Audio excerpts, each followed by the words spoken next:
In an effort to better combat online crime, two South African bodies are combining efforts. The Special Investigative Unit and the Council for Scientific and Industrial Research say their partnership is a coordinated exercise to leverage technology in the fight against fraud and corruption. This includes capability building in the development of data investigation tools. To find out more now, we're joined by the SIU spokesperson, Kaizer Kganyago. Kaizer, thank you so much for your time this evening, and good to be speaking for once to you about something that's forward-thinking and encouraging and not about the latest fires that your unit needs to be putting out on a day-to-day basis. I would understand that this would have been, this memorandum of understanding and working together would have come after many months of planning. Can you let us in on how you went going about putting together this, what will become a working relationship? Thank you very much. Yes, I agree with you. For a change, we are not talking about investigations in the form of who has done something wrong. And what we are talking about now is something that is futuristic. We started this thinking around 2019 as the SIU, and we then, the head of the SIU started thinking about how we can deal with this trend that we were starting to see at that time, where technology was playing a bigger role, but at the same time, criminals were getting a step ahead of us in terms of technology, and we felt we needed to do something. And then it was by accident we were meeting with the gift of the givers on another mission, and then we had this discussion. Luckily, there were people that had this expertise from the HSR, from CSIR, and then we started engaging with them, and ultimately we came up with this memorandum of understanding so that we are able to then take this matter forward. They've got the expertise in technology, we've got the expertise in investigation, and we're putting the two together. Thanks for sharing that story so openly. Nice to know that these kinds of things do often just happen just with a conversation while there for something else. Did you, as the SIU, have to go through a skills audit, I suppose, or an expertise audit to decide on, okay, these are our expertise, but this is where we see the gaps going forward? How difficult was that? It wasn't a difficult thing because we've got a lot of IT people that we are working with. And we realize when we're doing other investigations that we are starting to see the movement of money no more about just moving within a bank. We have got cyber crimes that are happening. We have got cryptocurrencies that are being used to siphon money and move money around. And when we saw all of those, we realized that we might have the IT people here, but we've got people whose job it is to do research around these matters. And we've seen with the CSIR the kind of expertise that they were using when we were having COVID, when we were having the unrest. They were giving data to government, and then there are government institutions. It was easy for us to then join heads with them because we are both government institutions and we can work together. We often speak to cybersecurity experts, and one does get the sense that there is almost a parallel universe of crime that's taking place on a really wide scale, that ordinary people like myself have no sense of how big and how serious and complex it is. We are often reporting on rudimentary corruption and crime that takes place, whether it's PPI that's being stolen or money being siphoned off from a chicken farm, or the list goes on. We understand that through this memorandum of understanding, you're sharing expertise in skills like you've mentioned, data analytics, digital forensics, cybersecurity, and the list goes on.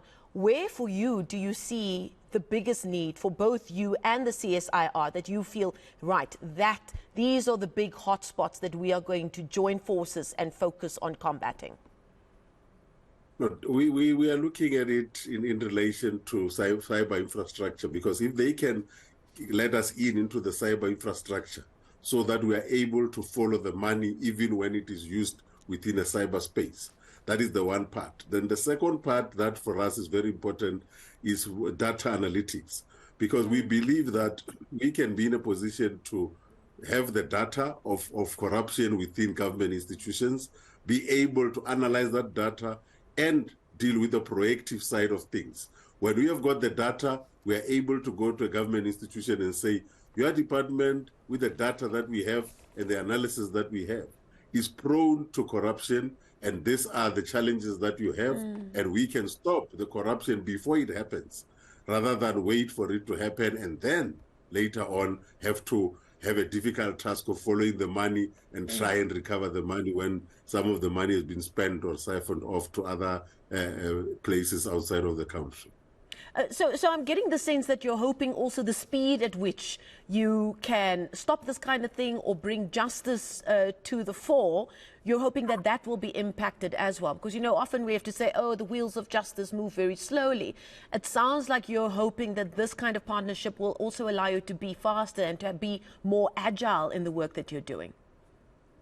No, definitely. We one of the strategic intents of the SIU where in the past 5 years was to speed up investigations. And you might have seen, because when the current head of the SIU came in, the issue that was a complaint when we did the survey then was that the investigations take too long.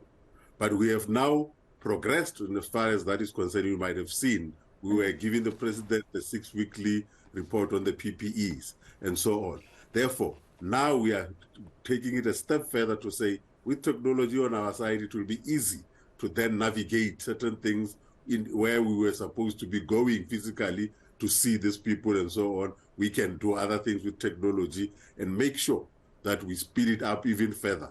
And the investigations might be shorter and shorter, but we are not going to compromise quality. Now, you've been very public about the signing of this memorandum. You're speaking to us. You're speaking to all kinds of media networks. Is it easy to assume that you're hoping to get the message out there to perhaps the bad guys, for want of a better phrase, that, you know, these two big bodies are getting together and we're coming after you? Are you hoping to get the message out there? And will you be communicating to the departments that, look, this is the work we're going to be doing, and this is now how much stronger we are because we've joined forces with the CSIR? Well, definitely, we are sending that strong message, and we are saying also that there are expertise within government. And we just were not using the expertise that we have, because we are a government institution. Sometimes people believe that things are done properly when they are done by the private sector. CSIR is an institution of government, and both of us have got expertise that can be used to save this country from the scourge of corruption. And we are saying to the people out there, be careful, we are coming for you. If you thought you were one step ahead, think twice, because we are really there, and we are going to be a step ahead of you very soon. Well, just before I let you go, are you also hoping that with this kind of work, you talk about the expertise that you do have in government, in organizations or units such as yourself and the CSIR, young people who are studying in this field of cyber security? We often hear, first, we don't have enough young people going into it. We don't have enough black females going into it. I was told by an expert about that just a month ago. We don't have enough young black women going into that. But many that we speak to tell us that government is not even on their on the spectrum in terms of where they think they will end up using their expertise. I'm sure that you're hoping that doing this kind of work will make yourselves a little bit more attractive to young, bright things that are making the cyber world their place of work. No, definitely. We want to do that. You might have seen that besides this signing of this memorandum, we're also looking into developing what we call developing our own timber. And for example, we saw there was a shortage of forensic accountants. And we now have joined forces with the University of the Northwest, where we are going to fund people who will study that field and come and be absorbed at the SIU. Because we're very futuristic. We don't want to sit and complain. We would rather do that. And I think if there is a need to have young people who are in the space, we will do that and make sure that they are absorbed and we can use the expertise that we have in this country. Certainly encouraging news. Thank you so much for coming on and sharing that with us. SIU spokesperson Kaizer Kganyago speaking to us there virtually.